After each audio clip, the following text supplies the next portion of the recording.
Yo, what's up? Gulat na naman kayo, no? Ayan, pasulpot lang talaga tayo. Oy, kintab talaga, oh. Ganda ng gupit, no? Gagong gupit. Alright, shout out po sa inyo lahat. At kagabi nga is nag-fishing tayo at medyo nakarami-rami din. Ayan, nagulat na naman kayo. At ito na naman ako. Nagbablog na naman. And kailangan natin ng pang-update para kay Lolo, kaya i-flex ko lang yung aking huli kagabi. Ito, oh. Alright, oh. Ito yung ating huli. Sagana naman tayo. Mayroon na naman tayong pang-ulam ng isang linggo. Oh. Mayroong yung tinatawag nilang local sea bream, white sea bream. Ayan. Ito rin yung sherry. Ayan. Then meron na tayong pamprito dito. Ay maliliit. Pinili ko na yung maliliit para meron na tayong pamprito. Siyempre kinuha ko pa rin yan kasi kumagat din sa pain natin eh. Siyempre napainit na tayo ng mantika, pamprito. Ayan, medyo mainit-init na.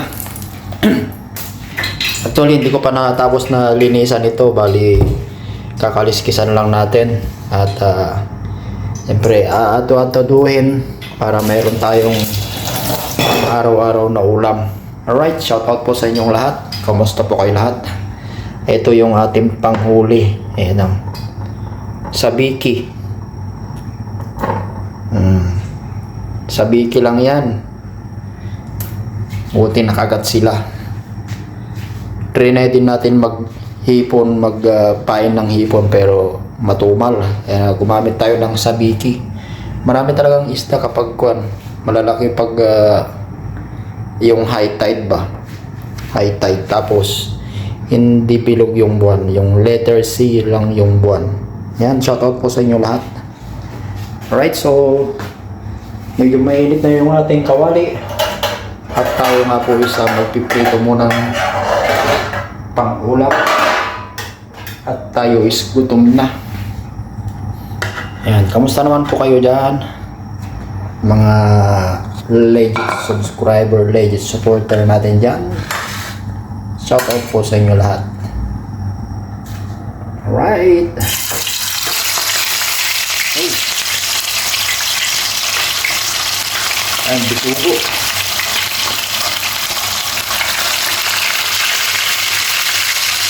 Sarap kasi i-prito ito eh, yung crunchy ba?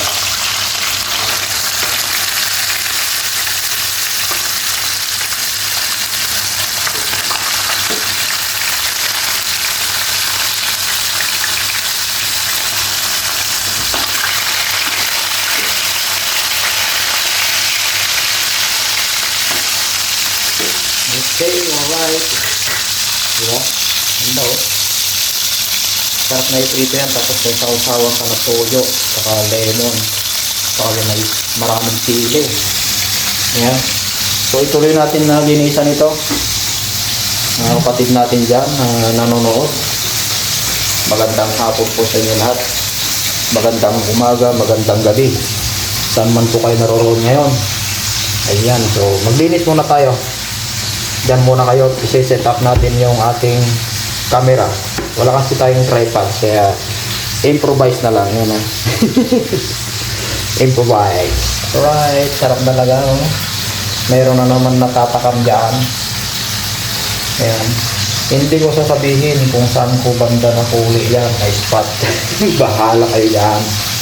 Alright, so maglinis muna tayo.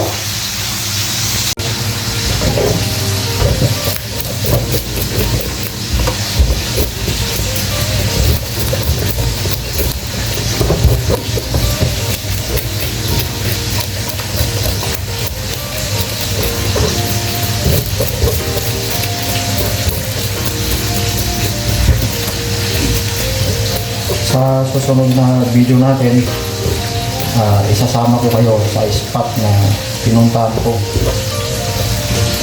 Pinuntahan ko kako kasi nga ako lang mag-isa po eh. Wala si Boy Kulo. Yayain ko sana si Boy Kulo kaso mainit daw. So sobrang init na naman, malinsangan na. Ayun o, mayroon siyang mga ano, may itlog. Ayan. Itlogan ba? Ito naman yung Nora. Nora. Hindi siya Nora o Nora. Nora lang ang tawag dito. Nicer.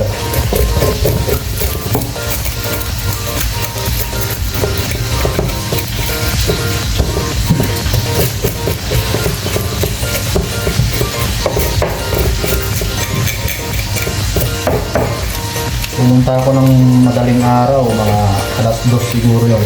Alas 2 hanggang alas 7 ng umaga. Kasi yung alas 7 sobrang init na. Tak ng pawis talaga.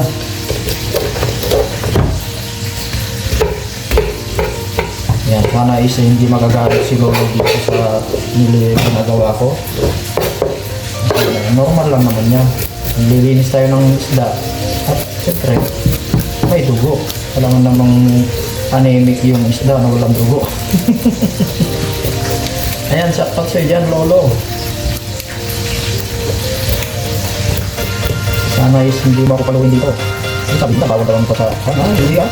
Depende. Depende sa sitwasyon mo. Kita ba ninyo? Mag-react naman kayo dyan kung kita ninyo. At i-adjust natin yung camera. Ayan. Medyo malayo na nga lang.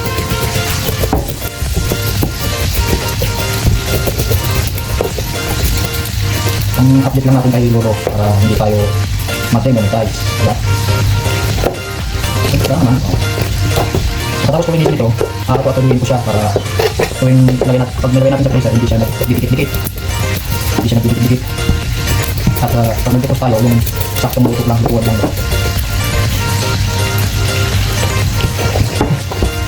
Ayan. So, ito yung huli natin ngayon. Father's Day. Father's Day edition pala ito. Ang kapatid natin dyan. Mga insan, kamusta kayo mga insan? Uncle, auntie. Local savory man tawag nila dito sa isda na to. Puti. Ang taba nito.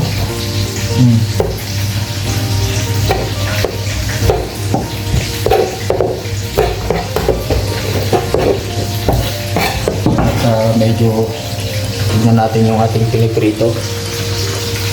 Oh, sarap mo po. Pang din yan. Yan. Murang pa dyan yan. Ipaksiw ko sana kaso wala tayong suka. Yummy. Yummy.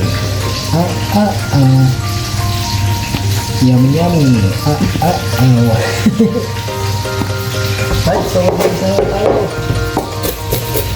Kailangan natin mag-finish bago dumating yung ating mga kasama sa bahay kasi magluluto rin mga yun. Maghahanda rin sila ng mga pagkain nila. Yan, shout out po sa inyo lahat. Sa mga nagtarang pala kahit hindi ako nakakapag-live kasi sa nakalap, isa tayo sa trabaho. Minsan nakakasili tayo at mga kaibigan sa support at minsan ay hindi, natalang. Mga kaibigan natin sa ating corona, shout out po sa inyo lahat dyan. Mga kaibigan natin sa ating promote, shout out po sa inyo lahat. Siyempre sa mga kaibigan natin sa team landing, shout out po sa inyo lahat dyan. Kaibigan natin dyan sa mga Planet So Weird daw. Planet So Weird, medyo shout out sa inyo lahat dyan. Bakit may daw? Daw kasi nga hindi ko alam kung buhay pa ang Planet So Weird, hindi na. Alright. Ang tapa ng mga isla nito. Meron tayong pang baon-baon.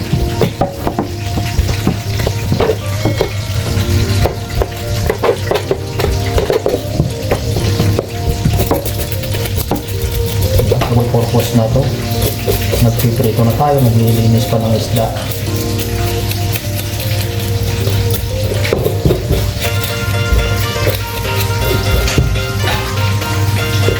Magulat na naman kayo, no? Nakita nyo naman ako.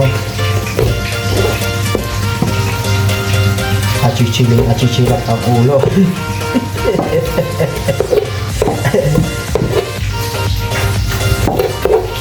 Sa sunod na episode natin, siyempre isasama ko kayo kung saan tayo nakarami talagang huli. Hindi na doon sa spot na pinupuntahan namin. Meron akong spot na na-discover Ayan. Meron akong spot na na-discover is talagang marami doon. And so balik na rin natin yung ating piniprito. Ayan, sa mga nahuli dyan, ayan, ito nga nagpipirito tayo ng isda at naglilinis rin tayo ng isda.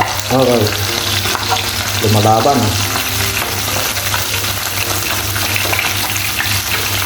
Sarap nito kahit maliliit, yung crunchy na crunchy ba. Pero pag mayroon ka ng pag bilad, pwedeng ibilad dito, inadaing. Kaso wala kasing pagbiladan dito. Di tulad dun sa accommodation namin dati na pwedeng magbilad dun sa labas. Dito hindi. Wala nang lang kwan. May terrace pero dilim naman yung terrace niya. Tinitirahan ko ngayon. Okay. So, malapit na tayo makapag-prito at siyempre meron pa natira. Meron pa tayo ulilinis. Oh, masarap ako. Oh. Taba nito. Taba-taba. Mga lumot lang naman ang pinakain nito. Ayan. So, linis na naman tayo. Tuloy natin yung paglilinis natin para matapos na. Diba? Nakagawa na tayo ng pang-premiere, pang-upload. Paglilinis lang ng isda sa prito.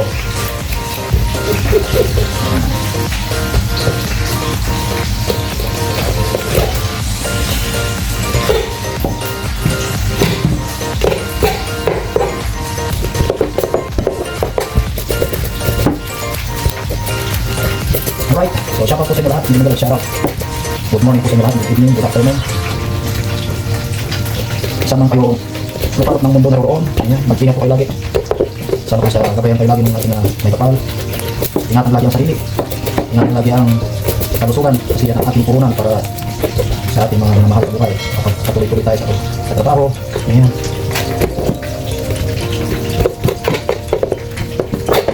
Kunti na lang. Tatlong piraso na lang. Malilinis na makakaliskisan na natin.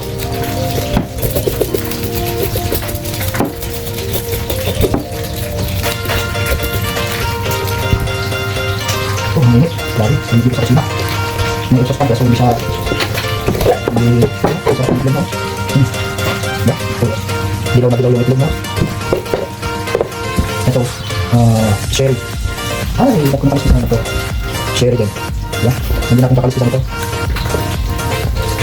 Kasi isisigang ko ito. Pero kasi yung fresh na isda na isigang na mayroong kaliskis. Pero kasi yung kaliskis niya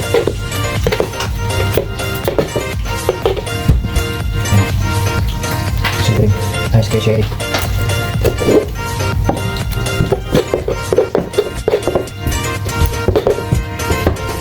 Sa mga naghahanap ng hemoglobin, hemoglobin.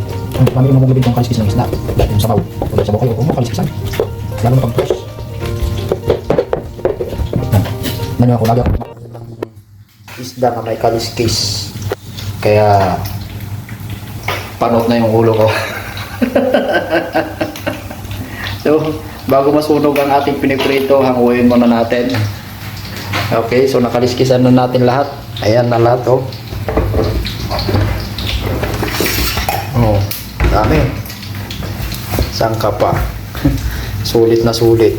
Medyo malayo nga lang yung spot pero sulit naman siya. So dami. Ito, sarap ng itlog. Alright, so shout out po sa inyo lahat.